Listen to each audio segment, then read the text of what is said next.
Or where are they looking? I think it could be something that they should be a little bit scared of, but Ryu is a very competent top laner and has a lot of champions up his sleeve. So maybe not the Fiora himself, though he can play it. You'd be looking at the Ryze flex pick as a priority for them, but they do have things up their sleeve for that Fiora. The thing is, that Ryze was so heavily punished, right? Yes. You went 0-5 yesterday. Yes, he was able to scale and come back, but it was Choose on that Cassidy that helped it. So Ryze has been removed. Tom Ken's taken away from Dimonco, yes, which he's played a lot, and the Doctor's in the house. They've actually adapted. They lost to the Mundo earlier against this Japanese side when they did not ban it away. Carbon got completely punished and 1v1'd by their jungler, so it's very good to see this adaptation come through. And who is going to be playing this? Will it be Carbon in the jungle, or will it be Ryu in the top lane? Because his Malphite tank, it left a lot to be desired. Definitely. You would have to assume it's going to be Carbon playing that in the jungle. The challenging Smite Mundo on this current patch is overbearing in terms of how strong it is. We did see Carbon actually lose the 1v1 to said Mundo to really display how strong that champion is. So I would be very surprised if Ryu is playing that Mundo. It should be Carbon. And of course, Misfortune is still up and available as one of the other sort of priority champions that we've seen banned away. Lex has trended a little bit towards that Tristana in terms of his AD carry, and we've already got the lock in here. Damashka on the Gragas, it looks like it'll be a safe thresh. So nothing really revealing here from the StarLadder CIS team. No, nothing revealing, and what I like the most about this entire draft so far is the ban of the Lulu away from this CIS team, because it denies them going the Fiora Tristana comp where they have two hyper carries. The adaptation that has to come out of this middle lane now will be very intriguing to see what they do, if they want another support style mid laner or if they want Kira to be a big carry instead. Now overall, StarLadder's CIS team has been pretty good in the laning phase, but they've kind of faltered when it comes to the map movements and some of the team fights, which is a little bit against the grain from what we've seen from some of the other teams. And like Oceania, they've had terrible lanes and great team fights. Yes. So this is going to be a game of whose strengths will overcome their weaknesses, really. And the Braum Lucian double tap stun lane. Yeah, very strong bottom lane picked by this OPL side. For Raider and Ejim, they both play a lot of these champions. It should be a very good bot lane against that of Lex and Dimonco. Lex is a very strong laner, but I do have to say Dimonco kind of gets gifted the laning phase and then starts to have a big presence later where he can protect what is generally a Tristana from Lex. Yeah, a couple seconds left and no deviation yet as far as Smurf is concerned. Fiora will be locked in. No support from the Lulu, so that will be a small limitation. And it is the Vayne hypercarry into the Mundo. I think you have to have some option against that regen. Vayne's probably the best choice into the Mundo in general, just because of the Silver Bolts doing the true damage at the moment. There aren't many other AD carries in the game that can actually deal with a Mundo at all, especially when you've got a Braum on the board as well. It's actually just going to be difficult to kill the backline from this OPL side before they even lock in the rest of their champions. I already really like the CIS team composition. They've got engage, disengage, pick, there's split push threat. What do they round out their team comp with in the mid lane? I don't know why I'm leaning towards like an Orianna safe pick, help out with the team fights, give some speed up if they need to. Do you see that? The biggest thing that they're looking for right now is going to be wave clear. That is the one thing that they're missing. They've got Vayne, which is single target. They've got Fiora, which is single target. All they need now is a control mage. And we've got a control mage and wave clear to round out the Oceanic squad. Gangplank and Lissandra. So they've got their front line in Mundo Braum, some backline threat, as well as dive potential. Yeah, it's also going to be very interesting to see which lanes they choose for both Choo-Choos and Ryu. They've got Lissandra and Gangplank, which can be flexed. This is one of the big strengths that we have seen thus far from this OPL team, is they flex their top and mid very well. Now let's see how well they perform, because for the Oceanic squad, it is do or die. Some brief hovers there on Vigar, Victor. All of these things will offer wave clear, will be a control mage, will help out in the team fights. And it's all up to StarLadder and CIS to figure out. Also, it's a little bit of guesswork, right? Because, look, you know the Oceanic guys. Who's taking GP, in your opinion? You would have to say, on the assumption that Choo-Choos plays a whole lot of Lissandra, that it's going to be Ryu playing GP in that top lane. But that's also a very big risk just playing GP in general. Fiora's pretty good at riposting the kegs, and they are predictable when they are exploiting because it's a chain reaction. So if they do go for that, it'll be a little bit intriguing. I've seen Lissandra actually used into Fiora's because of the different amounts of crowd control that you can have. You can actually place more than one, just don't couple it. Now, if memory serves correctly, I believe there were some whispers at the World Championship that Lissandra was a counter because of her kit, the rooting ability, single target lockdown. Said that. So we'll have to see if this works out in favor of Ryu. The champion that rounded out the CIS squad was Anivia. So it is the wave clear, it is the control mage. It's not the ones we were expecting, but it's Anivia again. We're seeing this pop up a little more. And Kira ran it yesterday as well. So they already have a lot of disengage. They've got very good wave clear now by having this Anivia in place, and you can see how defensive Kira is going to be playing this just by having the cleanse, which is very interesting going into Choo-Choo's on this Gangplank, who has high amounts of burst and can utilize that at a very long range. Having the teleport as well on this Gangplank will be quite oppressive in this middle lane once he starts getting level 7 and 13. But level 6, you'll actually find an Anivia power spike where YamatoCannon can focus him. Oh, going to be a difficult task for the Oceanic team. Currently 1 and 3 coming up against the 2 and 2 CIS squad. The team compositions are locked in for day 3 at the International Wildcard All-Star event from Melbourne, Australia. Guys, jump on Twitter. Let us know, who do you think is going to win? We know who the home crowd is voting for and favoring.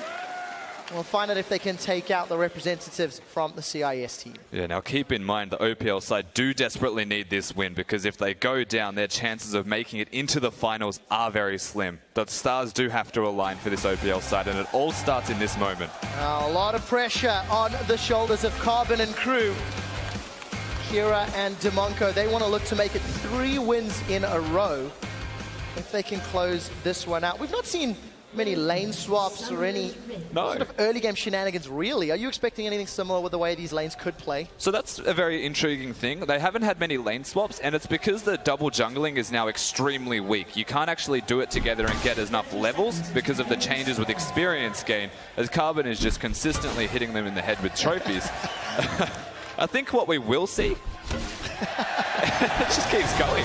Does he miss? No, not just yet. That's 4 for 4, I believe.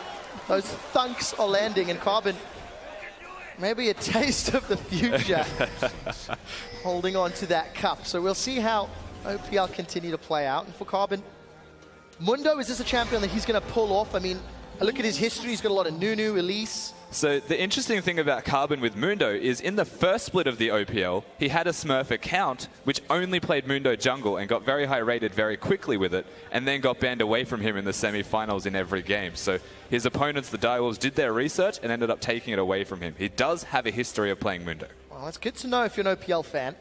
And we'll find out whether or not the CIS can deal with him. A lot of pressure on Lex to get the items required to deal with that front line. Choo-Choo's already in a little bit of trouble. Takes a chunk out from Kira's Anivia. Grasp of the Undying, maybe inspired by Archie.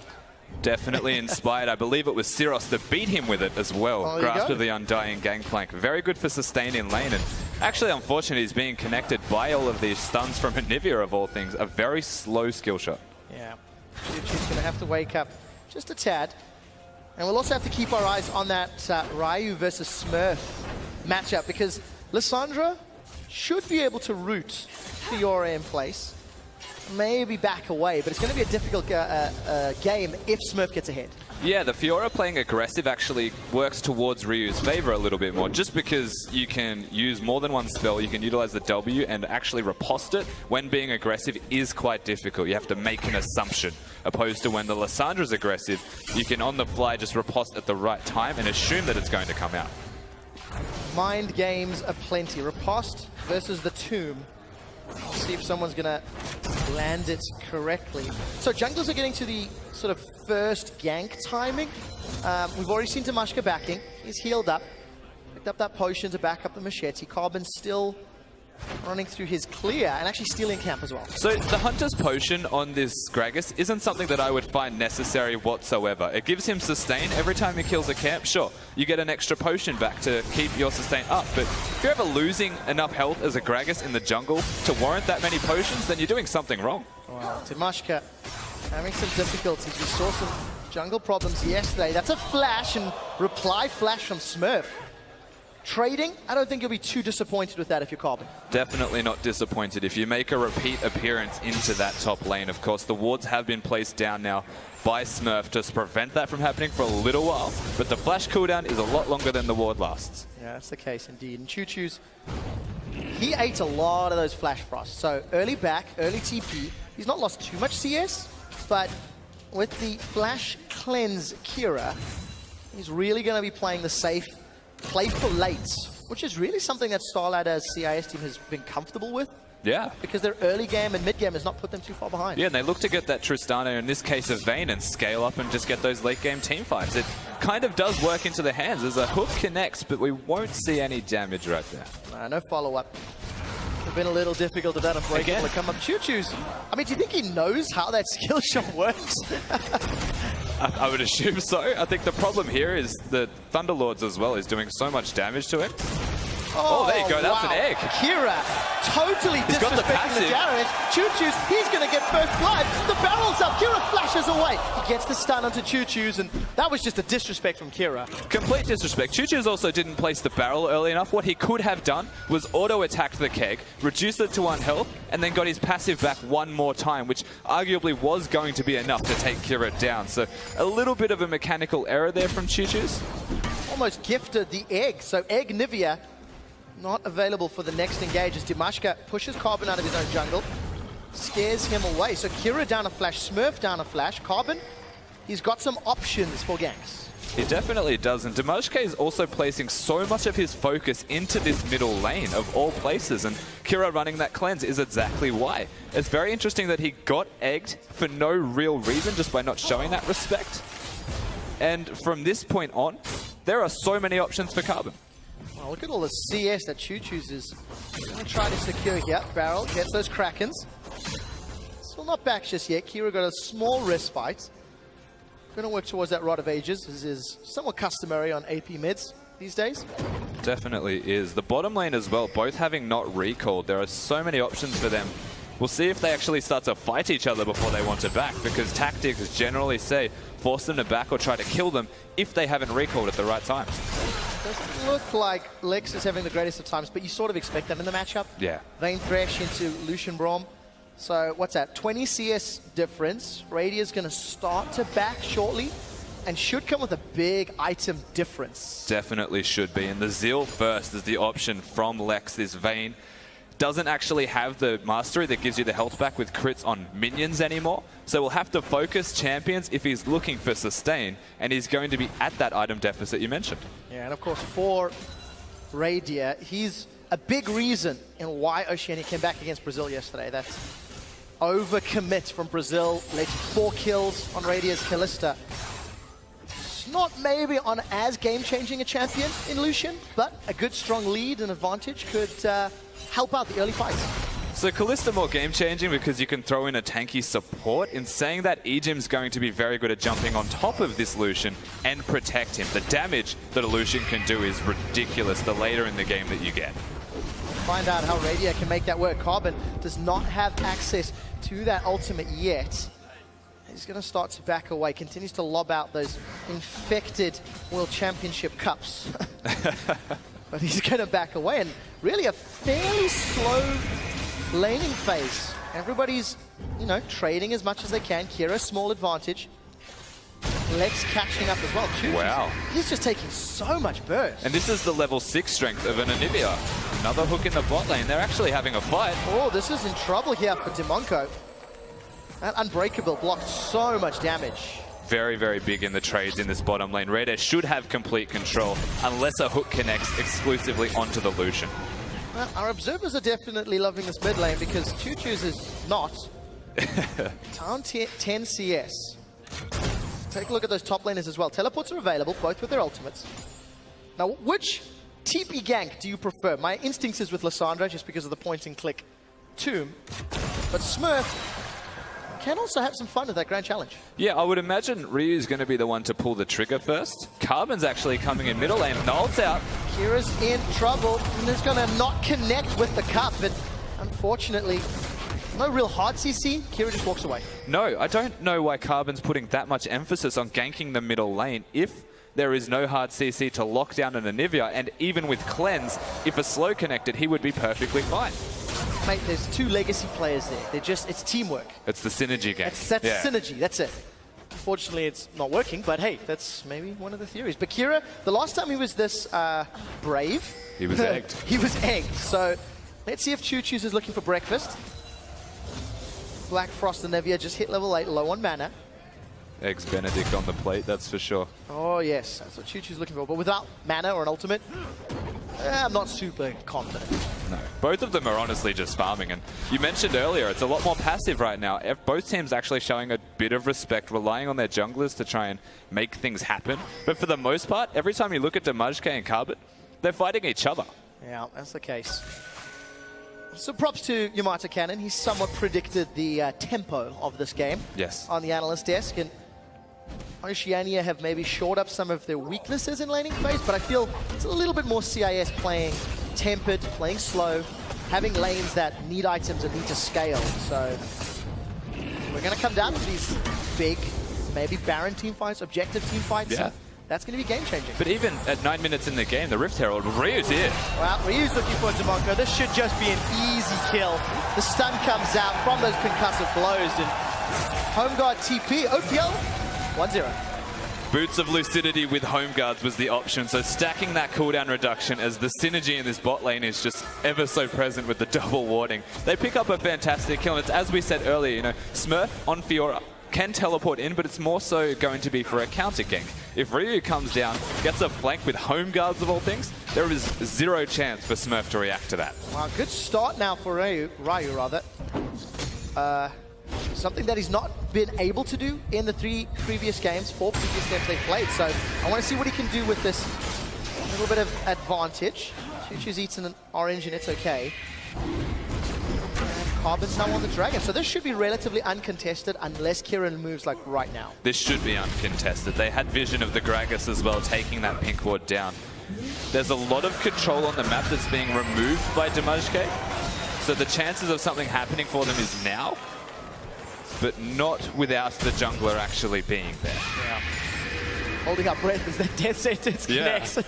Is Demonko going in? The answer was no. He's still trying to protect his AD carry. Flash and heal still up for Lex, but he's down 20 CS. His opponent, Radier, 2 long swords to back up the BF sword. They do not want to fight. They want to hide Lex as long as possible, get the levels and get the CS. There's one thing you can say, based off yesterday, YamatoCannon's actually got a flank here. Let's take a look at the cast. Will it knock anyone back into the waiting hook from Demonko? The Unbreakable is keeping him alive. A few seconds longer. Lex flashes forward. The exhaust is out. Box comes down. Radiant flashes away from the body slam, and there's no follow-up support from the OPL. That got close, but CIS get away. Braum is genuinely unbreakable. Carbon and Ryu mid now. There is a tomb available. Kira with the respect flash. Carbon. Some disconnect in communication and no follow-up from Carbon. He somewhat wastes that summoner. It definitely wasted the flash there. Kira even being over-aggressive, knowing that it's down. Not entirely sure what his game plan was going to be with Lissandra already using that claw to get in, but he's being aggressive. If he keeps that trend going when he's a Mundo late game, wow. I like the optimism. Cannon Barrage to keep the tower alive down bottom, as well as the culling. Maybe a little bit of overkill, but better safe than sorry. Could just be Chuchu saying, I'm losing lane, I need farm. And unfortunately, that wall stops Carbon because he had no flash to get over it. Yep. But again, Carbon, I mean, he may as well pitch a tent in this mid lane. Yes. Get some s'mores. Well, the best part is he ganked top once, and Lissandra's now in a fine position. She's waiting for the teleport to come back up, even rotated mid once, just because of the control that has been placed into that top lane from one single piece of presence that forced the flash. And Kira, they definitely want to get that kill. Kira with the cleanse to get out of the tomb. Teleport's coming down from Smurf. Smurf is looking for Chuchus. He's flashed away. Riposte just to land the slow. And Carbon, you're on the wrong side, what are you doing, friend. Carbon? There's no ultimate. He jukes the lantern. The death sentence rather, but will get dropped. An easy, easy kill. Also important to note, there is no ignite on the side of the CIS team. So if Carbon can continue to build up, it will be difficult to kill him in that ultimate. Yeah, and it's an Anivia as well, so they're not going to have the Morello Nomicon to reduce self-healing. It's going to have to be the Grievous Wounds applying a form of Last Whisper, I believe, from the vein of all things to reduce that healing. So Carbon in a very good position as we move later in the game. Well, we'll find out if he can get there, because Star Ladder have just taken the first tower, increasing the gold lead. Pressure down bottom as well. Aegian went up to try help middle, so Radier was left alone. That's important, right? Ryu's now in trouble. There is no ultimate available. He does have a flash, and that was very well played. Manages to get out. Of course, being caught out of position. Carbon one more time not available, whereas Damajke does still have consistent pressure placed over the map. And whilst I'm touching on Carbon, the reason people like Mundo is because you can go challenging Smite in the jungle. Instead, he wants to slow people down and chill them. Well, all about the ice. Braum, Lissandra, chilling Smite. It's a Freljord-themed comp. Against the Anivia as well, of all people. You see, there we go. We're all thematic here in Runeterra. But we do see Damashka as well as Smurf in the top lane, and Oh Lex my God. is about to get insta-gibbed. The culling from Radia forcing him away, extending that lead even further. Kira's made his way down bottom, and Death Sentence finds nobody. A couple more autos. Radia may be able to get this tower. Takes a turret shot. Thanks to those skills, and the tower stands to live another day. But Carbon may be able to help shove it down. One more wave should be all it takes. They're actually going to concede that bottom turret and take away the Rift Herald. Maybe work middle lane based off the fact that the top turret has already been taken from this star side. Well, this could be problematic for Ryu. No tower, CS deficit, and a Rift Herald buff on Smurf's Fiora. He's building himself up to be a real threat in the mid game.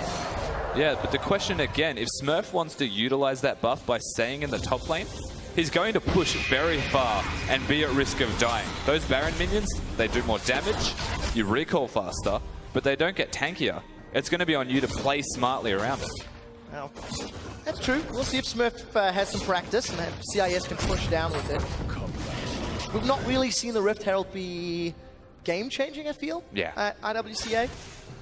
But we've also not seen OPL go even for 15 minutes with their opponent team. So it's also going to be interesting to see how they play around Baron. CIS, they've been a very Baron-prone team, for better or worse, over the different games. But they definitely show maybe a European flair when it comes to focusing that objective in the mid to late game. Fnatic-esque in a way. They just want the Baron at all stages and will put all of their emphasis around it. Of course, Smurf is still staying there. And what I do like is that he's going to be pressuring enough to draw attention. If they want to focus objectives, which is what Star generally look towards doing this CIS side, then they can readily do so if Smurf has two people addressing him. Let's see how many resources are sent up to deal with the little blue man in the top lane. Dragon's up in 20 seconds. CIS are setting up to either challenge or look to secure it, but they're a little early, which has allowed OPL to now weasel their way in. Teleport's available for Ryu. It is not for Smurf, so that's why Smurf's backed off. And he's going to make his way down to join the rest of the Starladder squad. It would be worthwhile for Ryu to stay in that top lane, though. He's opting to recall, and I would assume to walk to lane, but the top turret, the outer, is still available. Home God TP. That's true. Look for the engage, maybe. Another option. Death Sentence goes wide. Now, Ryu's left lane. This is a tense standoff. We'll start the fight here, Rusty. They push them out of the pit area at the moment, so you're looking for a Gragas engage, potentially off the back of a stun from Kira. And you can see how aggressive they're starting to play now. They know that Ryu is not available with that home guard's gank. He's about to reveal himself in lane, and you'll see this CIS side be much more aggressive from this moment. Well, smart play from OPL. They've got minions in the bottom lane. They're threatening middle lane. Ryu's threatening top lane. They've bought enough time, this is CIS, to get the teleport from Smurf up. But OPL playing the map very effectively. They've even delayed the Dragon.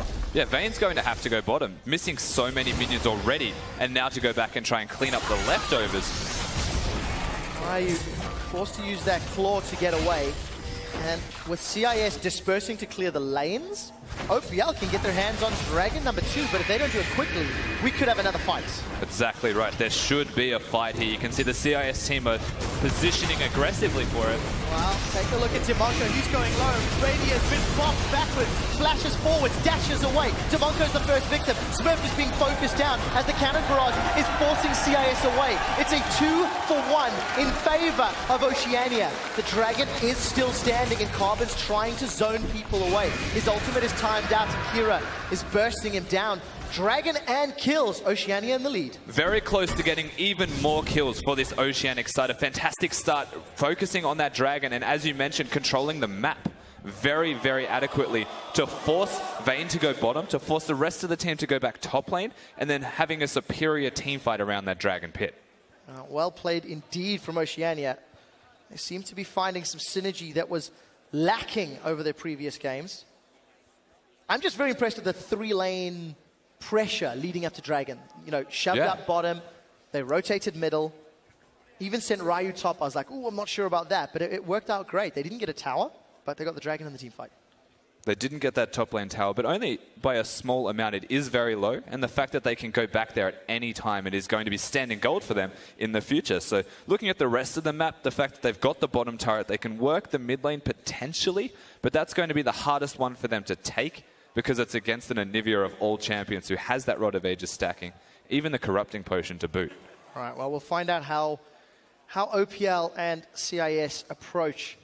Just a heads up that the referees and the League Ops guys are busy discussing what the CIS team pause is about. I believe it is related to the vision bug, and they are just explaining the terminology and the problem that we face. As we mentioned earlier today, the Ward is displaying a lower range of true sights, and unfortunately, we will not be remaking for that bug. So we talk a little bit more about this game. Lex is getting very close to finishing that rapid fire cannon. 1-0-1. He's 50 CS down. Yeah. How big is the spike? How big is that 2-item spike? Is it enough to overcome the Essence Reaver Zeal that Lucian's got? So Vayne's going to have 2 attack speed and on hit with the energized based items. The damage that is going to come out of this Vayne is good once every maybe 5 hits and then once every 3 because of the true bolts. But if you want to compare that to a Lucian who does damage with every hit and has spells to sling in between all of those auto attacks, there is no way that you can compare Lex to Radair, even with the items they have now, and when 2 are finished, still cannot compare.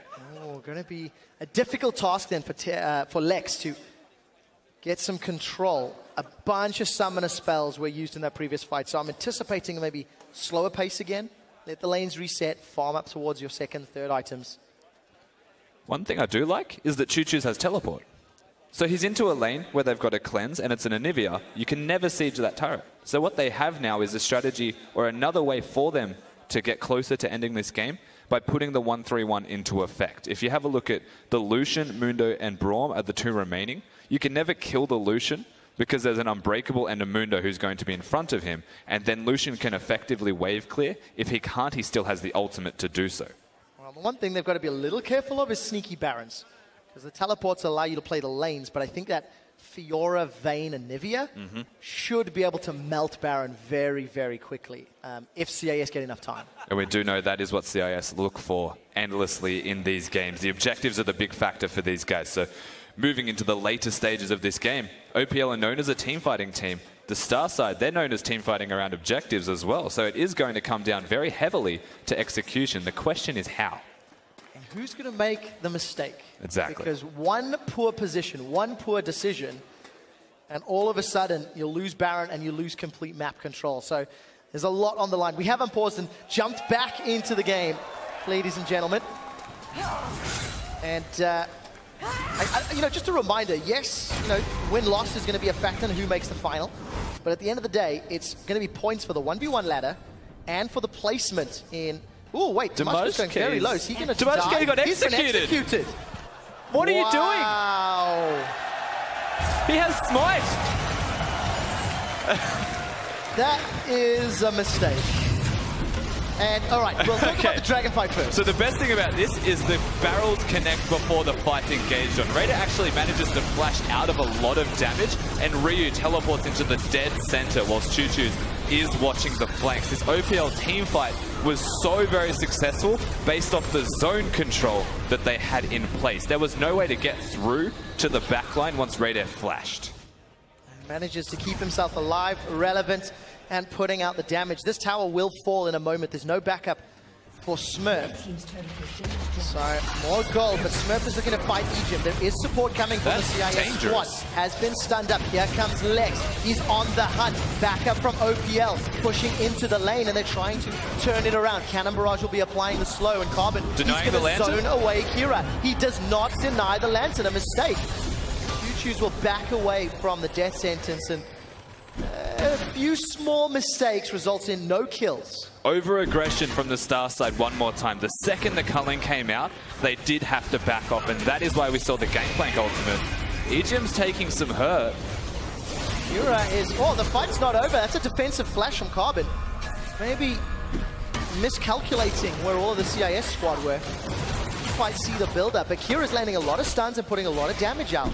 A very successful Anivia player from what we have seen so far in this game. And the Star side, they've got a ridiculously good team fight the later it goes. Having a Fiora for damage, having the Anivia for zone control. And we're going to watch Damajke as he does actually already use the smite. That is why. Over-aggressive. This red buff is no simple task. So close. At which point did he know he was going to die as well? Now. Red buff MVP. There's only a few players that have had the dishonor of dying to a red buff on stream, and every time it deserves a replay. So Damashka, sorry about that one, buddy. Gonna put him behind a little bit. And actually, he's falling behind in CS. Carbon's done a great job. Plus 25. Yeah. Starting to get tanky. He's got some armor and HP. Working towards some MR. I mean, once that Spirit Visage is picked up, it's going to get real tough to take him down. And as you mentioned earlier, no Ignite available. So the second he increases his own self-healing, there are very little or no ways to actually deal with Carbon besides Lex on Vayne just hitting him repeatedly and just onslaughting him with bullets, which also means the rest of the team are untouched. Target selection then will be very important. It's something we've said a lot, I think, throughout IWCA, and it can be the difference between a one-team fight and, you know, a complete stomp. And we need to see how they handle themselves. It's quite easy with a Lissandra on your team. Hit the guy that's been rooted by the tomb. Yeah. A target selection in that regard is going to be a lot easier for this OPL team. If you compare that to the CIS side, it is going to be so much harder to execute on because the range that this OPL team can do and the all-in, the commit is huge. So Rusty, Radia and Ejim are pushing down bottom. Look at the amount of vision they've got set up in the right-hand quadrant jungle, the blue buff area of CIS. They know everything that's coming. Very intelligent map play, They but should know this. Carbon and Choo-Choo's are in trouble. The barrel knocks them both backwards, turns into a 3v2. Smurf throws down the challenge on Choo-Choo. The rocket barrage comes out, and it will not be enough. The challenge is onto Carbon's trying to run away. He's got the movement speed, will get He's slowed. so tanky. The rest of OPL are running through the river. They might be able to get a tower from this as Carbon is still Kira's stun. alive. The stun will connect, and that should be enough to get a kill for Kira. And OPL, with all the vision, just get caught with their pants around their ankles. They had vision on the bottom side of the map and they did not know where Smurf was. He didn't even use the teleport. He just walks in and absolutely obliterates them, and they had no right being there with Ryu so far back on the top side of the map. He could have teleported in maybe, but that was such a big risk to do that at all. What a mistake. All the vision. Maybe you cursed them, Rusty. They should see this coming. Spawn cursed them. He did. Day one. Opening of the show, Spawn. Throwing your people under the bus. You have to have faith, man. Yeah. Choo-Choo's was heartbroken in the interview. I could hear him like welling up, you know? There was a crack in his voice. I did hear that. There was. And it's all because of Spawn. That's You should feel disappointment. bad. Yeah. You should feel bad. So anyways, CIS get themselves some kills. Damashka finishes up that Randian's Omen, which I think is incredibly important against the crit of Choo-Choo's and Radia. Yes. The best part about it is since the changes, it reduces the crit amount. Yeah. Working in Actually his favor. smart. Lex has even got Boots of Swiftness. That's a little unconventional, but when you look at the hard CC, it's really, if you can stay out of range of Ryu, the slows from the barrels, from those thunks, from those infected cleavers, not bad. It's just a pet peeve of mine. Why would you build Boots of Swiftness when you can get attack speed? And attack speed lets you do more damage, and you're building items that give attack speed and move speed for you to get out of those slows. So we'll find out if it works out, because Lex, he's gone on the hunt. Carbon gets caught by a death sentence. And CIS, they get themselves a kill. They also got the teleport from Ryu, as well as the cannon barrage.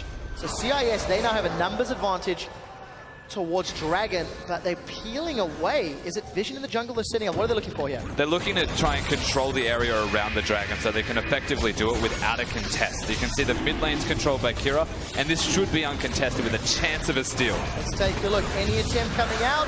Half-hearted. And CIS take their first Dragon at 25 minutes. Boys and girls, strap in. The Baron dance will begin shortly. As will the Dragon, in fact, given that they were trying to go for that as their win condition here, this OPL side. Taking the first one away very much prolongs that win condition almost completely out of consideration, but it's something they're going to look for heavily. Time is of the essence for CIS. They got their first Dragon, they bought some ability to keep split pushing. You know, I don't really know if there's an answer to Fiora or Vayne if they go for like the 1-3-1. You can leave Kira to wave clear. There is an answer if you can just run up from behind. Ryu's in trouble. Going to root Smurf in place. Down to 1,000 hit points. The Grand Challenge is out. What was the flash? Smurf is going to get it. Carbon has now got some support from the rest of the team. Shut down as Choo-Choo gets the kill, but Raider is now the one that's in trouble. He gets knocked backwards. Kira gets himself a kill with the help of Dimashka. And there's the 1-3-1. Invest resources to killing Smurf. Lose 2 and a tower. It's coming apart at the seams. It definitely is, and again, no idea where Ryu was trying to flash. It was directly on top of Fiora's face. I think he was trying to go over the wall and misclicked whilst throwing a Q out at the same time. Carbon over-aggressive using the ultimate to gap close, and now this OPL side, they're being run around. Yeah, run in circles. CIS have turned their 2,000 gold deficit into nearly 1,000 gold lead. And Anivia's going to have all the mana, all the sustain, all the regen for days. This is the replay of Radia just getting surrounded. Look at Dimashka coming from the river. He actually wasted the dash to try and hit the culling further onto Kira. Tries to flash away from Gragas on the assumption it was going to be an ultimate as well. Of course, the wall from Kira kind of trolling his own team, but a fantastic explosive cast one more time, and yet again from Dimashka. And you got to give him props. We've only seen a few Gragases this event, but Dimashka's hit every single cast. That's the beauty of Gragas players as well in this current patches. If they're playing it, they are very good at that Gragas. Even Rainbrain, who was hesitant to use it, when he actually went in, pulled the trigger, it was always on point. Yeah, early game was a bit weak for Rainbrain, but his late game fights ended up being very impactful. But Lex and Dimonko, they're going to clear out their own red buff. You can see Smurf now pushing down bottom. No teleport for a little while longer. No teleports on the OPL side either. This mid tower is still standing. So he's got a QSS now on Vayne as well, Lex. So you don't necessarily need Boots of Swiftness if it's to get rid of slows or be faster to avoid them in the first place. Oh, Rusty, you sound a bit salty about just this pickup. A little bit. Just a little bit. A few things it just has that Boots of Swiftness. Trigger you, yeah. if we could say that. Boots of Swiftness trigger me. Well, it's good to know. Smurf should be able to take down this tower. Unless Ryu decides to commit an ultimate, Smurf will throw in a couple autos. Ryu's going to be forced away. This is bad for the OPL side, the overconfidence as Dimashka kind of gifts Ejim safety, because Fiora is being so aggressive, it's going to be horrible for Ryu to try and even teleport. Well, no teleports here for either OPL squad. Culling's going down, as is the Glacial Fisher. The fight looks like it's going to break out. Lex, he's going to tumble away to safety. Cannon Barrage comes out. Death Sentence and Boxer drops. Dimonko flashes to safety. Kira is coming up through the jungle. And Smurf has made his way from the lane. Teleport will be up in just a few seconds for Ryu. But OPL, they've not committed to a siege. Smurf comes in from behind. There is the possibility of a flank. He's going to get there well before Ryu. He's locked in. Throws out. Forced a flash. Stunned against the wall. Now Smurf needs to be just a little careful. The tomb is available from Ryu, and OPL decide this is a bit too risky, they back away. So the pick was there originally. They had what was going for them was a positional advantage for this OPL team. Now they're looking to control the Baron area, but they didn't get the kill that they were looking for before the turret. Ryu. Wow! What? What? Get dunked. RQE Kira writes the name in the death note. And Ryu is sent home packing. That was unreal. Ejim's in a little bit of trouble. He's got no Fisher to fall back to. Kira's going to look for another Flash Frost. And look at Ejim, at the bottom of your screen, realizing just how much trouble OPL are in. CIS, they're in control. Ryu got erased from existence instantly. I can't believe how good Kira is at Anivia, firstly, throwing out the Q and E at the same time, masking that. Ryu didn't even want to ult. He thought he was going to be fine. And now he's got a Negatron. Had ult, had Hourglass, used neither. He knows now. Well, yep, I don't even know if that Negatron's going to be enough. Kira's going to go back and pick up some more AP. I think he's sitting on a fair bit of gold. Yeah, 1,900 gold in Kira's coffers to spend. And most importantly, already has that Void Staff in place, which is why the damage was so ridiculous from this mid laner. And now options are starting to run out. This Fiora, nobody can challenge her. So I was questioning the Vayne build before Quickshot. Spawn would be questioning this mid lane Gangplank build endlessly also, because he didn't go for the Essence Reaver, didn't stack the max amount of cooldown reduction before stacking Infinity Edges. Hopefully this third item is an Essence Reaver and not another Infinity Edge. OPL crew get triggered by items a lot. We'll have to see. Well, it's something that can be avoided before mechanics, you know? That is true, that is true. I'll forgive the players a little bit because it's a new patch. Of course. I'm willing to. I know you're not. I can see the hatred in your eyes. There is no hatred for the OPL players. What are you talking about? I was on a team with 2 of these guys. Alexis picked up that Mercurial Scimitar. Again, you know, deal with the CC from Braum, CC from Lissandra. That's sort of priority target. But now it's just up to CIS. They can decide how they want to win this game. Because nobody's going to break through the wave clear that Kira's got. They definitely can't break through the Anivia wave clear. But it's also very difficult for the CIS team to break through the OPL's wave clear. So they're going to play it slow themselves, look at the objective-based game, and again, the Baron is going to be a point of contention where the CIS side can look to break any form of split push or wave clear from the OPL team. Now that is a small opportunity for OPL, considering all the AoE from their ultimates that will layer and stack nicely. Unfortunately, it's a similar story for the Anivia and the Gragas. They work very well in those areas, so no margin for error. Not at all. Both of these teams playing a lot more competitively. You know, if you look over the last 3 days, day 1, there was quite a lot of mistakes, and the games are sort of defined by misplays. Day 2 is just chaotic to start off the day and then slow down towards the end. We're getting much more competitive games as the teams are synergizing with their teammates, understanding their opponents, knowing how to play around them. You know, OPL, they knew that CIS was going to play slowly and most likely play for Baron. And they've also understood what works for them now that they've actually got that victory in place. Something that you have just pointed out to me, and I was also going to point out, is that there are 2 extra Infinity Edges picked up by this OPL side. Radier also has one, as well as Choo-Choo's, who's breaking my heart a little bit. Randy Omen for Smurf, so going to reduce a lot of that crit damage. It's just not max CDR. What is Choo-Choo's CDR after minutes? Double check that. He should be very high because he has the Boots of Lucidity. So I'll take a look in just a moment. It's 40%. 40%. So 30% on Choo-Choo's and Radier's at 40 with that SMG. But if we take a look at the mid lane, you can see the culling has been thrown out. Egypt's in a little bit of trouble. Glacial Fissure is available. Now they've got good damage onto Kira, but he's still got his egg available. That's going to work out in his favor if an extended fight breaks out. Teleport for Choo-Choo's and wave clear.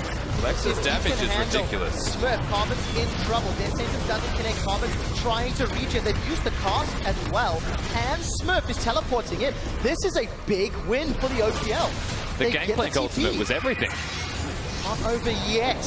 The Light Slinger comes out from Radier. Oh my god, Flash he did. forward into the Fissure for Egypt. They need the stun on Demonco. The flashes from OPL have not been good this game because there's been no follow-up once they're used. And CIS, they get away unscathed. Without Ryu going in, the crowd control and the engage is going to be lacking. They had a Gangplank ultimate, which was very good for disengage, but they weren't able to turn that back around. Carbon, playing the cleaver-throwing man, can't actually stun people and begin fights without slowing them and letting the rest of his team follow it up. Wow, boys, we're in for a long one. 35 minutes, only 1,000 gold separates these teams. There are still 6 more 5v5 games to follow. Carbon is going to get condemned into the wall. Culling to clear the wave will save Carbon's life, but Radier's now in trouble. He flashes away. Afraid of getting pinned against the wall as well. Carbon just going to regen to stay a presence to try to defend. Having the Spirit Visage will help him a lot here, and the interesting interaction we just saw there was a condemn into the Anivia wall, but it's also what saved Radier, because there was no condemn available after the Thresh hook. So they actually get a little bit lucky there, relatively unscathed, this OPL side. Of course, a flash burned on the Lucian. Yeah, no flash on Lucian means Smurf and Damashka are going to paint a giant target on his back. Oh yeah, and Kira with those walls is going to be the biggest thing here as well. He will have to use a dash to get away from the wall if he is caught out by it. So OPL sneak a tower away from CIS. as CIS back to pick up items. Deathcap picked up for Kira. He's got a whole heck of a lot of AP. And there's not a lot of MR on the bottom half of the map here with Choo Choo's and Radiant. Going to be in trouble if they get caught. So Choo Choo's is doing a lot of damage, but not to the top laner, jungler, support, or a lot of people that aren't carries from the star lineup. You can see 600 damage to Smurf, but he's going to lifesteal most of that back as he has a lot of health. Exactly. Now, I also don't know how those barrels are going to find Kira or Lex. Yes, Lex is short range, but I just feel with the threat. Well, they're doing Baron. Well, Baron, all right, is that going? That's going to get secured. We talked about this. We said exactly this. There is so much damage on the CIS squad that the OPL don't appreciate or respect it. It just gets snuck under their noses. Egypt shaking his head in disappointment. Well, you can see the vision as well from this CIS side on the map. 3 pink wards protecting like a triangle of area where it actually needs to get through. This OPL side didn't even want to check with a Gangplank ultimate to see if they were doing it. Carbon is out. He is down, and the tower will fall shortly. Baron empowered minions going to take a long time to clear. OPL have lost their front line. The only member of the team that truly could stand up for a few seconds. And even the barrels aren't going to clear these minions out. Inhibitor turret's going to fall. If CIS stick around, Choo Choo's eats an orange. He gets out of the death sentence. They use the tomb onto Damashke. As we take a look, there's no retreat for the CIS yet. And a barrage almost gets him, but won't pick up the kill. Bronze Q connected. On the Winters fight, Choo Choo's is in trouble. The Grand Challenge will get answered. Wall will split up the team. Egypt's not going to be able to get this Glacial Fissure out as he's dropped. Ryu's gone golden. Smurf does not care. He flashes forward, looking for Radia. Got the lifesteal, got the damage. The turret keeps him alive, but it's Lex that takes him down. CIS get 4 kills, an inhibitor turret, an inhibitor, and they may not be done. There's no wave clear really from Carbon, and he's used his ultimates. This is going to be the end of the game, you would have to say. Gragas as well. Carbon's done. Don't much care with the body slam, flash, barrel. Gets the ace, and the CIS kill Oceania's hopes. With this loss, they are almost certainly out of the running, and CIS pick up the win. Almost flawless execution from this side as well. Barely a hiccup, as we do see them take a victory away from them. And as you said, the hopes of this Oceanic side making it to the finals don't exist anymore. So even for so long. Disregarding the Baron. Exactly. I mean, that game ended